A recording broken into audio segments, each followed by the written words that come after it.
Hi everyone, we are joined today with Phil from Highland Growers. Phil, thanks so much for joining us. Thank you for having me. No worries. So we were talking about this off camera, but explain to us what Highland Growers is. So we're an LP applicant. We're currently at the build-out stage for a 25,000 square foot facility in eastern Quebec. Once it's fully built out, we're going to send in our evidence package and hopefully get licensed by Health Canada to start cultivating and selling dried cannabis. Awesome, exciting. And what's your approach to cultivation, and how do you think you differ from other competitors? Well, our approach is basically we've spent a lot of time looking at where the gaps are in the market, and we think there's still and will be for the foreseeable future a gap on the high-end cannabis space. So dried smokable flower for obviously a discerning client. We know that client is out there. We feel like there's still an opportunity to go towards, again, the premium flower, high-end. So we've spent a lot of time focusing on building out the facility, doing all of our engineering to optimize our grow conditions, our environmental conditions, in independent rooms. Everything is controlled, and really focus in on 3 or 4 strains. That's it. We're just trying to simplify things. A lot of people are jumping ahead. We actually took a couple of steps back, and we figured let's just address the premium, again, high-end market, and that's what we're excited about, and that's what we want to execute on.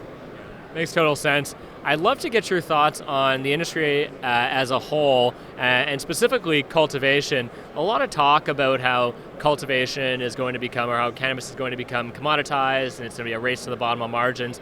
Who do you think will be the big winners here, and what can producers do to set themselves up to win in this space?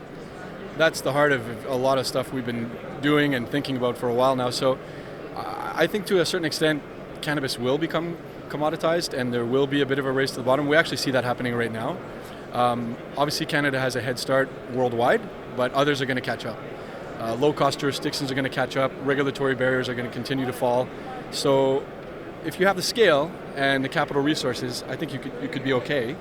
But I do think that for us, we're way more excited about, again, playing on that premium side. So identifying a niche, dominating that niche, sticking with it, I think is going to be key. And I think that will always hold up. You look at the microbrewers, I mean, a lot of people do the parallels to other industries, but certainly for us, I guess, maybe beer or wine to a certain extent, there are microbrewers, there are certain wineries that have a dominant space in a very niche market, and they hold up in any condition, even though, to a certain extent, alcohol or any other type of product that you could compare to cannabis might be commoditized.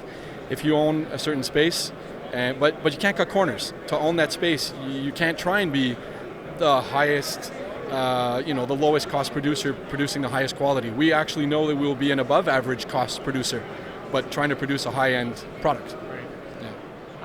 Yeah, really interesting. And in terms of, it's so funny, the last time we did these interviews was about 1.5 years ago, so it was pre-legalization. And to look at what they were talking about then compared to what we're talking about now, it's been a massive leap. I guess my question to you would be, a year from now, what do you think we'll be talking about, and kind of what trends in cultivation excite you? So obviously that's a big question, and cultivation from a dried flower perspective, I can address that, and we still have a lot to talk about. When you talk about extracts, edibles, topicals, active ingredients of the plant and certain cannabinoids that we've not even yet identified with potential therapeutic use, that's one thing. But I think we'll be talking more about cosmetic, maybe healthcare. I think we'll be talking about the way certain products could be used as add-ons to certain existing other products that sell, maybe not necessarily in the medical space, but in the healthcare space. It's a bit more of a gray area, if you will, but I think we'll be talking a lot about that. And again, we'll probably come back, and for us anyways, we're going to always be taking this step back and trying to simplify things. So I don't think we're going to try and ourselves personally get ahead of ourselves too much. We have a core focus, I've said it many times, on the premium flower. You look at potentially doing something with topicals if you have a certain fit. That's something I'm not going to get into right now, but I think there's going to be opportunities for even niche players in the smokable market to address another niche, maybe again in the cosmetic, maybe in the healthcare space. So I think that's something I think is going to be talked about a lot more in about a year or 2 years from now. Awesome. Well, thanks so much for joining us. Really appreciate it, and best of luck. Thank you very much. Appreciate it. Thanks for having me. Thank you.